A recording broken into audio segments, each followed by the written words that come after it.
ብዙ ስለዚህ ነገሮች ተጽፏል። አንድ ታላቅ ጸሐፊ ምን ይላል? never start your day without a to do list ይላል። ቀንህን ያለ to do list አትጀምር። ዴሊ ሮድ ማፕ ነው።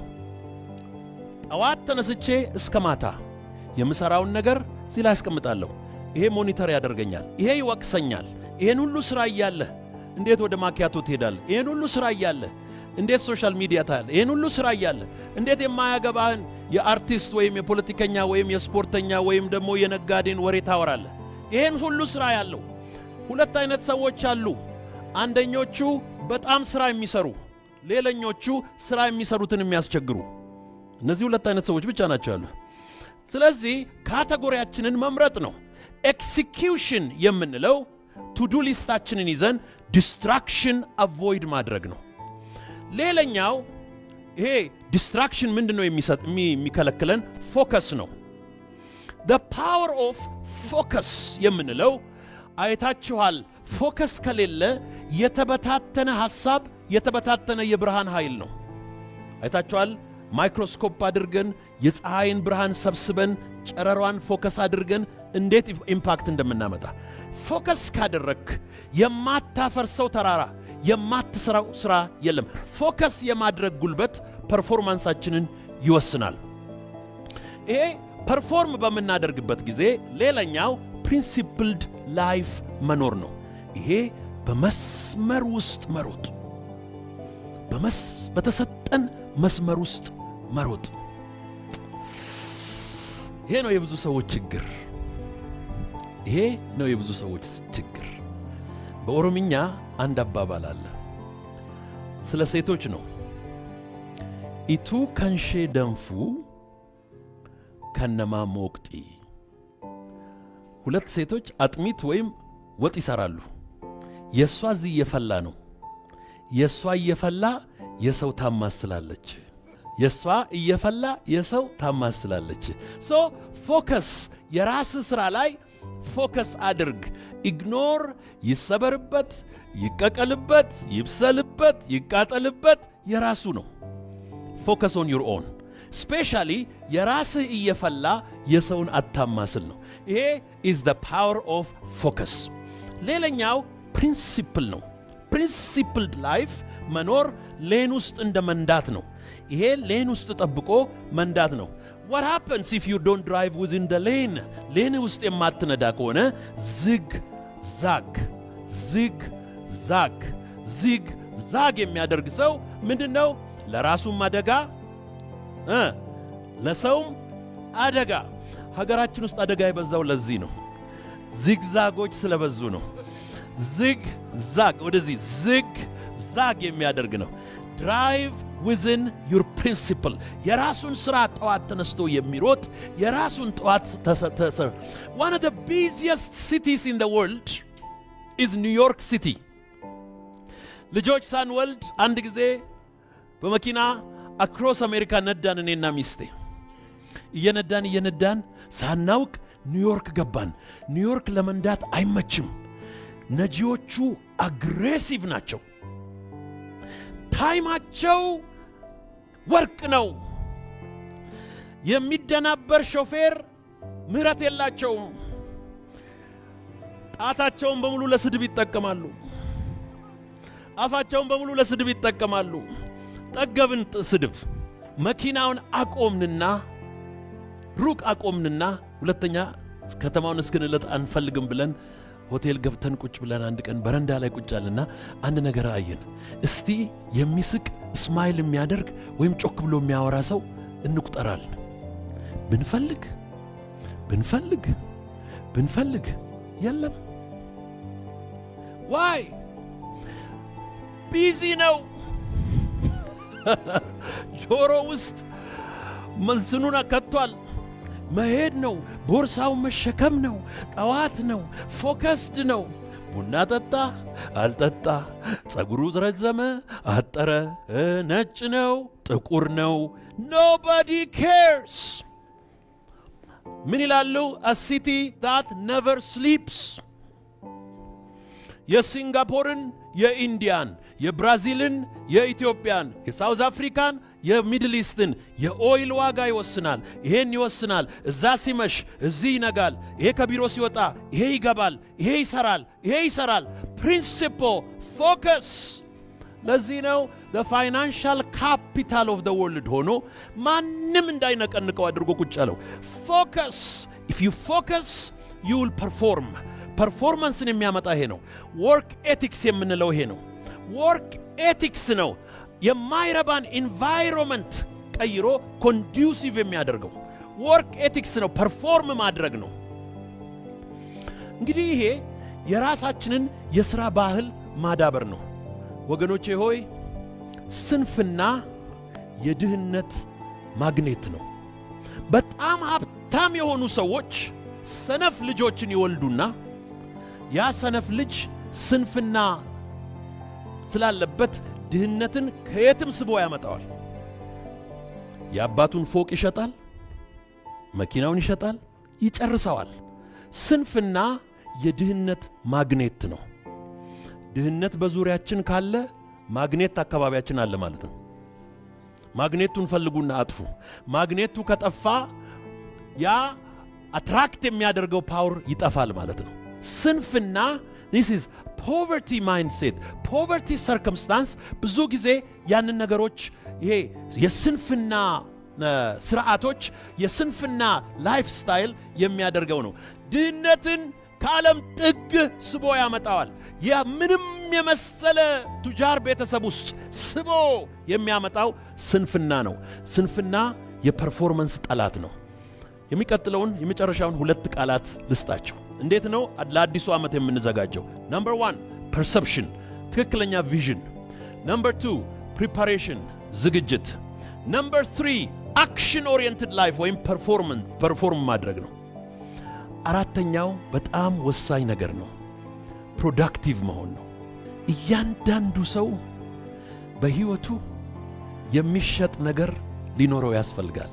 የሚሸጥ ነገር ማለት something of value ያስፈልጋል። የሚሸጥ ነገር ያስፈልጋል። የሰው ልጅ ሲፈጠር በፍጥረቱ ላይ የተነገረ አንድ ቃል አለ። be fruitful, multiply and fill the earth and have dominion የሚሉ 4 ቃላት በሰው ላይ ተነግረዋል። አፍራ፣ ከዛስ ብዛ፣ ከዛስ ምድርን ሙላ፣ ከዛ ምድርን ግዛ። This is divine words pronounced over human life. በሰው ልጆች ላይ የተነገረ ቃል ነው። ማፍራት አለብን። የምናፈራው ነገር ደግሞ something of value ነው። something of value ያለውን ነገር የሚያፈራ ህዝብ ሁልጊዜ ሀብታም ይሆናል። የሚሸጥ ነገር ያስፈልገናል። ሁልጊዜ የሚሸጥ ችሎታ፣ የሚሸጥ ሐሳብ፣ የሚሸጥ ምርት እጅግ በጣም ያስፈልገናል። ቻይኖች ምርታማ ከመሆናቸው በፊት በጣም የሚጣሉ፣ የሚጋጩ፣ ባህላቸውን ሴትል ያላደረጉ፣ ችግራቸውን ያልፈቱ ነበሩ እና ትልቁን የቻይና ግድግዳ ሄጄ 2-3 ጊዜ ወጥቼ ወክ አድርጌበት ጎብኝቼዋለሁ እና ሁልጊዜ ቢግ ቻይና ዎል ላይ ሲሄድ አንድ የሚገርመኝ ታሪክ አለ። በዚህ ወገንና በዚህ ወገን ያሉ ሰዎች በጣም ስለሚጣሉ ነው ግድግዳውን የሰሩት ላለመገናኘት። ያን ግድግዳ ከፍ አድርገው ነው የሰሩት፣ ሰፋ አድርገው ነው የሰሩት። ያለቀው ያንን ያለ ሲሚንቶ ያለ ቴክኖሎጂ የተሰራን ግድግዳ ለመስራት ያለቀው የቻይና ቁጥር ህዝብ ቁጥር ስፍር የለውም። ጊዜ፣ ጉልበት፣ ገንዘብ አልቆ ረጅም ግድግዳ ሰርተው ከጨረሱ በኋላ ታረቁ። ከዛ ቼርማን ማኦ ሴቱንግ መጡ። ካልቸራል ሬቮሉሽን መጣ፣ ኮሙኒዝም መጣ፣ ተጨራረሱ፣ ብዙ ነገር ሴትል አደረጉ። ወደ ፕሮዳክቲቪቲ ሲቀየሩ ግን ወደ ማምረት ሲቀየሩ ግን ኢንተርናል ጦርነት የሚባል አስወገዱ። አሁን በጣም የሚገርመኝ በአሮጌ ባቡራቸው በአዲስ ባቡራቸው በቡሌት ትሬናቸውም በአሮጌ ባቡራቸውም ሄጃለሁ። በተለይ በአሮጌ ባቡራቸው ገጠራቸው ውስጥ ስጓዝ አንዱ ባቡር ብቻ 4 አልጋ ነው ያለው። ሌሊትና ቀን ነው የሚጓዘው። ትተኛለህ ከማታውቀው 4 ሰው ጋር። በዚህ 4 ጉድ ነው ያየሁት። ፕራይቬት ሩም የለመድኩ ብቻዬን መተኛት የምወድ ሰውዬ በዚህ 4 ደግሞ የሚገርማችሁ ወንድ የለ ሴት የለ፣ እንደፈለገ ነው የሚገባው። ፎከስድ ነው። ከዚህ ወደ ፋብሪካው ይሄዳል፣ ይወጣል፣ ይሰራል። ሌሊትና ቀን ነው የሚሰራው። ጋፕ አለ። ግራንድ ፓረንት እና ግራንድ ቻይልድ ነው ኮሚኒቲ ውስጥ ያለው። መሃል ያለው ጄኔሬሽን ፋብሪካ ነው ያለው። ኢንቫይሮንመንቱ ዲስትሮይድ እስኪሆን ድረስ፣ ኦዞኑ እስኪቀደድ፣ በደመናው እስኪጨልም ድረስ ጨክነው ፋብሪካውን 24 ሰዓት ባለ በሌለ ጉልበቱ ሰሩ። ከመጨረሻ ድህነት፣ ከመጨረሻ ግጭት፣ ከመጨረሻ ጥላቻ እዛ ላይ ወጡ። የሚፈልገውን ነገር በሙሉ ዓለም ሁሉ የሚገዛው ዛሬ ከቻይና ነው። ወደደም ጠላም ፕሮዳክቲቭ ኮሚዩኒቲ ስለሆነ ይሸጣል። አሜሪካን ሀገር ማንኛውም ሰው ኢኮኖሚ ቢዝነስ ፕላን በሚያወጣበት ጊዜ ሁሌ ቻይና ፓርት ነው፣ ከቻይና ነው የሚያመጣው። ላንዲንግ ኮስት ይላሉ። ከቻይና መጥቶ አሜሪካስ አርፎ የሚሸጥበትን ሁል ጊዜ ከቻይና ነው የሚገዛው። ኤር ኮንዲሽነር፣ ሜዲሲን፣ አሁን ደግሞ የመኪናን ኢንዱስትሪ በሙሉ እያርበደበዱት ነው። የጀርመን ቴክኖሎጂ ይገዛሉ። ዲትሮይት ታላላቅ የአሜሪካን የመኪና ማምረቻ ካምፓኒዎች ተደናግጠው ተደናብረው የሚገቡበት ጠፍቷቸዋል። ጀመረ ገባ። ፕሮዳክቲቭ ከሆንክ የሚሸጥ ነገር ካለ ሁልጊዜ ተፈላጊ ትሆናለህ። ሰው ሁልጊዜ የሚሸጥ ነገር ያስፈልገናል። የሚሸጥ ነገር በአእምሯችን፣ በእጃችን፣ ከአፋችን፣ ከሕይወታችን መመረት አለበት። የሚሸጥ ነገር፣ የሚሸጥ የእርሻ ምርት፣ የሚሸጥ የፋብሪካ ምርት፣ የሚሸጥ ችሎታ፣ የሚሸጥ መልክ፣ የሚሸጥ አቅም፣ የሚሸጥ ንግግር፣ የሚሸጥ ጽሑፍ፣ የሚሸጥ ክህሎት ያስፈልገናል። you have to have something of value። ስለዚህ በሚቀጥለው ዓመት እኔ ምንድን ነው የማመርተው? what do I produce? የምወደው መጽሐፍ ቅዱስ ላይ እንደዚህ ያለ፣ እኔ እውነተኛው የወይን ግንድ ነኝ፣ አባቴም ገበሬ ነው፣ እናንተ ቅርንጫፎቼ ናችሁ። አባቴ የሚያፈራውን ቅርንጫፍ አብዝቶ እንዲያፈራ ያጠራዋል፣ የማያፈራውን ደግሞ ይቆርጠውና ወደማያቋርጥ እሳት ይጥለዋል። ማይ ፍሬንድስ፣ ከዓለም ገበያ የምንቆረጠው፣ ከዓለም ኮሚኒቲ የምንቆረጠው፣ ከመስሪያ ቤት የምንቆረጠው፣ ከኢኮኖሚክ ኦፖርቹኒቲ የምንቆረጠው ኢትስ ዲፔንደንት ኦን ዩር ፕሮዳክቲቪቲ። ዋት ዱ ዩ ፕሮዱስ? ይሄ ፕሮዲውስ የምናደርገው ነገር ኢት ኢዝ ኤክስትሪምሊ ኢምፖርታንት። ፕሮዳክቲቭ የሆነ ነገር እንዴት ነው ፕሮዲውስ የምናደርገው? አካባቢ አለ፣ በዙሪያ አለ። አንድ የኔ ምሳሌ ልንገራችሁና ወደ መጨረሻዊ ፖይንት ልምጣ።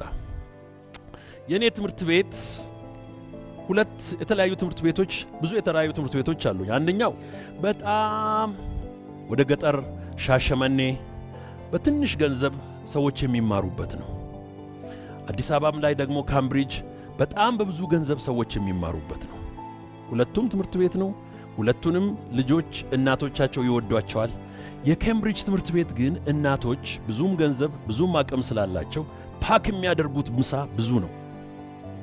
ከልጁ ወይም ከልጅቷ አቅም በላይ ነው። ብዙ ጊዜ ፍሩት ያደርጋሉ፣ ፓስታ ያደርጋሉ፣ ኩኪስ ያደርጋሉ። ልጁ የሚጠግብ አይመስላቸው። ልጁ ያን ሁሉ አይበላው።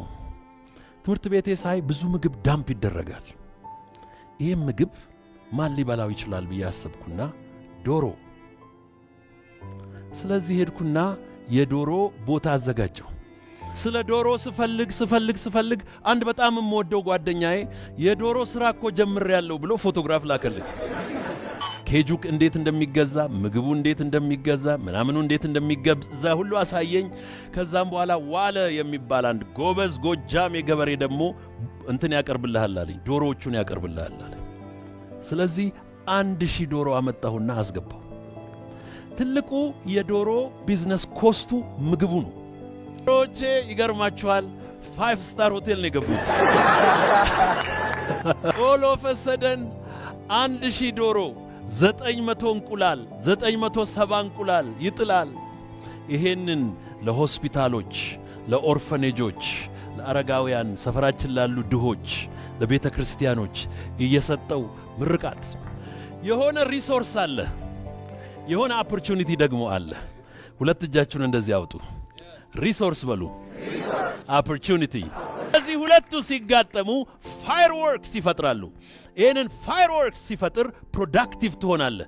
ከዛም በኋላ ማምረት ትጀምራለህ። ከዛም በኋላ ፕሮዳክቲቭ መሆን ትጀምራለህ። አሁን ደግሞ ሰለሞን ምን ነገረኝ? ሰለሞን በቀደም መጣና ቀየርኩ እኮ አለኝ። ምን አለ? ዶሮውን ቀየርኩ አለ። ወደ ምን ስለው ወደ አሳ አለኝ። እንዴት አልኩት። ውሃ እንደዚህ፣ ውሃ እንደዚህ፣ ውሃ እንደዚህ። ከዛ ግቢ መጣና አንድ ወሬ ነገርኩት። ዛፎቼን አሳየሁትና ጎበዝ ገበሬና ውሃ ከግቢ ውስጥ አገኘው አልኩት። ውሃ የኔ ግቢ ውስጥ አሁን 1 ሚሊዮን ሊትር በቀን ፓምፕ አረጋለሁ። እኔ የምፈልገው ማክሲመም 100,000 ሊትር ነው ለተማሪዎቼ። ኤክስትራ ውሃ አለኝ። እሱ ደግሞ ምን አለ? አሳ ደግሞ የከርሰ ምድር ውሃ ይወዳል አለ። you have to ask yourself what do I have? ምንድነው በእጄ ያለው? ምንድነው በዙሪያ ያለው? ምንድነው በዚህ ኢንቫይሮንመንት ላይ ያለው? ምንድነው በዚህ አካባቢ ላይ ያለው? ምንድነው በሀገሬ ላይ ያለው? ምንድነው በምድሩ ላይ ያለው? ምንድነው በሁኔታ ውስጥ ያለው? ያን ጊዜ ዓይንህ ይገለጣል። ራእይ የሌለው ሕዝብ ይጠፋል። ራእይ የሌለው ሕዝብ መረን ይሆናል። so we started with perception, vision፣ ከዛስ ፕሪፓሬሽን፣ ከዛ ፐርፎርማንስ፣ ከዛ ፕሮዳክቲቪቲ ማምረት ነው። በጣም የምወደውና የምከተለው የሕይወቴ ጌታ ኢየሱስ አንድ ጊዜ እንደዚህ አለ። በዓለም ሳላችሁ መከራ አለባችሁ፣ ነገር ግን አይዟችሁ እኔ ዓለምን አሸንፌአለሁ። አንድ ነገር ልንገራችሁ፣ 2017 ሪሶርስ እና ኦፖርቹኒቲን ብቻ ይዞ አይደለም የሚመጣው፣ ፕሮብለምን ይዞ ይመጣል። ፕሮብለም ፍሪ የሆነ ኢንቫይሮንመንት የለም። ስለዚህ የመጨረሻው ነገር you have to have perseverance የምንለው ነው። መቻል። መውጣት አለ፣ መውረድ አለ። failure is a partner of success። ስለዚህ በኢትዮጵያ ላይ ብዙ ጊዜ ኢትዮጵያውያን ጀግኖች ነን እንላለን እንጂ ድንጉጦች ነን። ችግር ያስደነግጠናል፣ ወሬ ያስደነግጠናል፣ ዜና ያስደነግጠናል፣ ሁኔታ ያስደነግጠናል፣ ያስደነብረናል። አንድ አባባል ነበረ። ኃይለ ሥላሴ ኢትዮጵያን ለቀው ለንደን ሲገቡ ይሄን ምን ጠቅል እያላችሁ ከኢትዮጵያ ደንብሮ ለንደን ገባላችሁ ተባሉ። አንዳንድ ጊዜ የሚመጣው ችግር ያስደነብርና ሰፈር ያስለቅቃል። ራእይ ሲኖርህ ችግር እንደሚበዛበት አትርሳ። አውሮፕላን ከመነሳቱ በፊት በጣም ይጮሃል። ለምንድን ነው? ግራቪቲው አንገቱን ነው የሚይዘው። ልትነሳ ስትል ብዙ ነገር ያስጮሃል። የስበቱ ኃይል ታች በጣም ከባድ ነው። when you are down there the power of gravity is so strong። አይለቅህም፣ ያስጮሃል። ባንክ አያበድርህም፣ መንግሥት ፈቃድ አይሰጥህም፣ ጓደኞች አይረዱህም፣ ዘመድ አያጨበጭብልህም፣ ብዙ ሰው ካንተ ጋር አይሆንም። ያን ጊዜ ሁለት አማራጭ አለ፣ መተው ወይም መቀጠል። መተው ወይም መቀጠል ሲመጣ መስከረም ላይ ጂም የሚመዘገብ ሰው ብዛት፣ መስከረም ላይ ትምህርት ቤት የሚገባ ሰው ብዛት፣ መስከረም ላይ አካውንት የሚከፍት ሰው ብዛት፣ መስከረም ላይ ላይሰንስ የሚያወጣ ሰው ብዛት፣ ሰኔ ላይ ግን ወፍሮ ታገኙታላችሁ። ጂሙን ስለተወ፣ ራእዩን ስለተወ፣ እቅዱን ስለተወ። you have to persevere, you have to push through, you have to be a fighter, you have to be a fighter። ያለ ፋይት የምታገኘው ነገር የለም። and you have to be merciless። ራስህም ላይ ኢንቫይሮንመንትህም ላይ ከመንገድ ላይ ለማስለቀቅ ዋጋ መክፈል አለብህ። ራስህን፣ ቪዥንህን፣ ሐሳብህን ዕቅድህን ዲፌንድ ለማድረግ መቆም አለብህ። የአቋም ሰው፣ የሥራ ሰው፣ የትጋት ሰው መሆን አለብህ። and you have to be persevering። በዓለም ሳላችሁ መከራ አለባችሁ። አንድ ጊዜ አንድ ሰው ከኢትዮጵያ ገጠር ዲፕ ገጠር ከድህነት ዲፕ ወንዝ ውሃ ሰውነት ከመታጠብ ሱዳን ገባ። ብዙ ሳይቆይ በጥቂት ቀናት ተመቻችቶለት ኢሚግሬሽንና ምናምን አንስቶ አሜሪካ ጣለው። እኔ አሜሪካን ነበርኩ። አፓርትመንት ሰጡት፣ አስጎበኙት። ይሄ መኝታ ክፍል ይባላል አሉት። ይሄ ሳሎን ይባላል አሉት። ይሄ ደግሞ ኪችን ይባላል አሉት። ይሄ ደግሞ ሻወር ይባላል አሉት። እዚህ ውስጥ ነው ሰውነትን የምትታጠበው አሉት። ወንዝ የነበረው ሰውዬ ቤት ውስጥ ሰውነት መታጠብ ግራ ገባው። እንዴት ነው አሉት።